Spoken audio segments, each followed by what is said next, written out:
neighbor, welcome back to Beyond ARTV. It's time for another episode of the Dear John Q&A, the show that is pretty self-explanatory. You take the title where it says Dear John, I answer a question that you guys leave in the comments section down below relating to music, and then I answer in video form if I feel it needs more context or explanation. Today we actually got a really excellent question from my viewer Julie. We're going to be talking about interacting with fans, whether that be a musician, a creator like myself. How far is too far? What's the right amount of interaction? And how have things shifted in the social media era? I got this question a few months back and I'm glad that I hesitated to answer it because I wanted to see how the pandemic affected things, and I'm glad I waited because there's a lot of new information that I think I'm going to talk about in this video today. I hope you enjoyed the discussion. Jump in the comments down below. Let me know your thoughts on fan interaction. Do you love getting to know your favorite artist, or do you prefer to kind of have them up on a pedestal where it feels like they're a bit out of reach?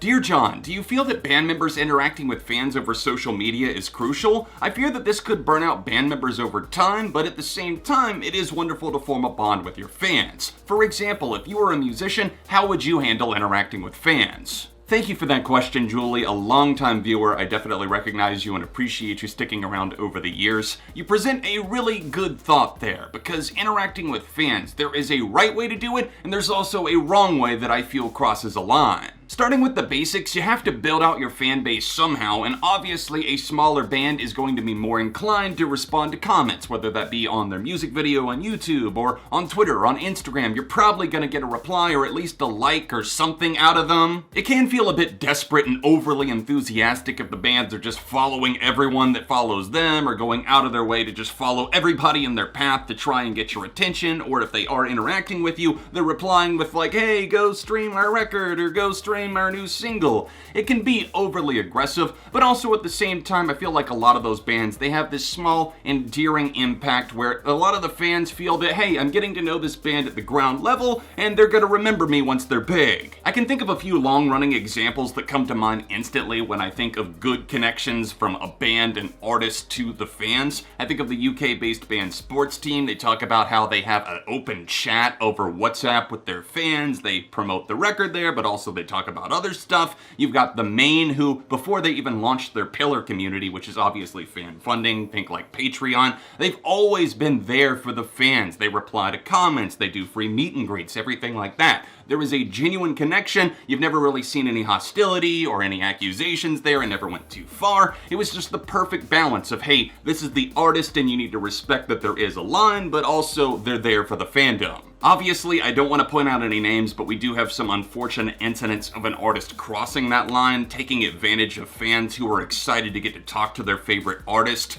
And that is what we call manipulation. We call that a power play, using the fact that you, the creator or the artist, have an influence over them, and it's not fair because you're like, oh, I want you to do this for me, or could you do this for me, even if it's just asking to buy a single or buy an album or something. You have that unfair advantage, and the person is probably going to do it because they're like, I want to make my favorite artist happy. Sadly, it doesn't stop there when it comes to the power trip and the ego manipulation that some of these artists take on. Obviously, they are a smaller minority, but those cases get the most attention, and you want to have this healthy balance for that very reason. Over the years, I've always said in the social media era, I think it's a little bit weird that we get so much information out of these artists. I intentionally don't follow a lot of my favorite musicians on Instagram or Twitter or anything like that because I don't need to know every detail. I like to sometimes just go into their music and use that as an escape. I don't think of it like, oh, there's Billy Joe from Green Day necessarily giving his thoughts in a song. I think of, oh, this is Green Day, the band, the entity, not necessarily the person. Not that I just care about the music and don't care about their lives at all. I just think there needs to be a separation of church and state. That's not to say that you can't interact with your fans, whether that be in person, like before the pandemic, you had a meet and greet. That's great if the artist wants to take time, whether that's free or if it's charged.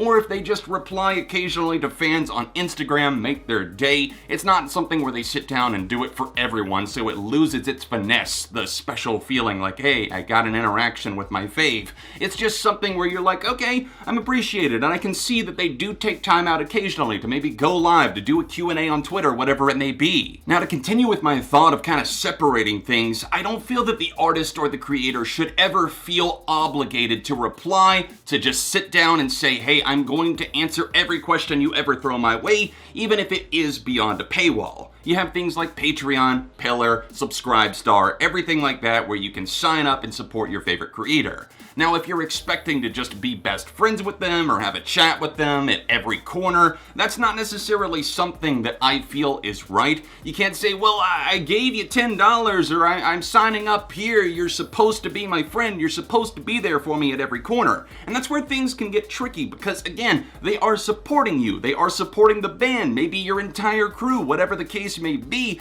but it gets difficult because you're like, I need the financial support, especially during a pandemic, but also I can't, for my own mental health sanity, do this, sit down and reply to everyone all the time. There needs to be this balance between not straight up ignoring the fans, but also not overly interacting, overly indulging them to the point where it's like, hey, I got a foot in the door, I might as well just slide all the way in at this point. That's when things can get complicated and awkward and people can start to feel a bit betrayed if you stop replying at a certain point. And again, that's where it gets back to this point where I'm like, maybe the artist should be on a bit of a pedestal, maybe they should feel slightly above us. I know social media is great in the sense that it makes everybody feel more human, we're all normal, but I miss the idea of a rock star, a rapper being so far above us, like out of touch, like, oh, I'll probably never meet 50 Cent, I'm never going to see anybody from my favorite band out in the street or whatever. I'll never get to see them, but now on social media, you're like, oh, they're right there. Maybe eventually I'm going to get that, but I just kind of feel that that's like a false hope that so many people run with, and they live their entire life like by, oh, did I get interacted with by this fave? Did they like this? Did they like that? It truly doesn't matter in the long run. What matters is the fact that you enjoy their music, you support them because you genuinely like what they're doing, what they stand for, what they're a part of,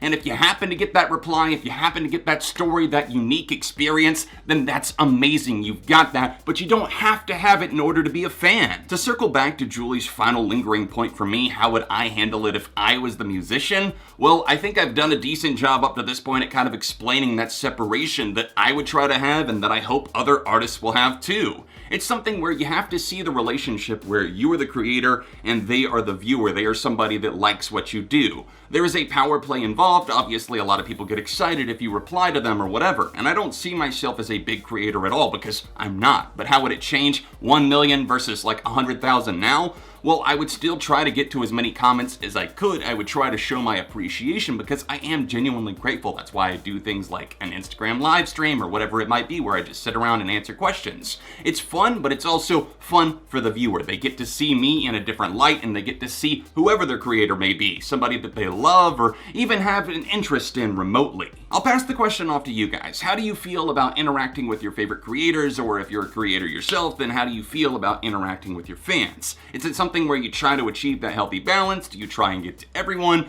Or do you hope that everybody understands that, hey, maybe you can't get to everything, you can't see everything, or do you fall somewhere in between? Any and all thoughts are welcomed in the comment section down below, and if you have a detailed question that you'd like to leave for me for a future episode of Dear John, then leave that down there starting with Dear John so that I can find it. All of my socials can be found linked in the description down below. Don't forget to drop a like on this video. The last episode of Dear John can be seen right here, and I will see you soon for more right here on Beyond ARTV.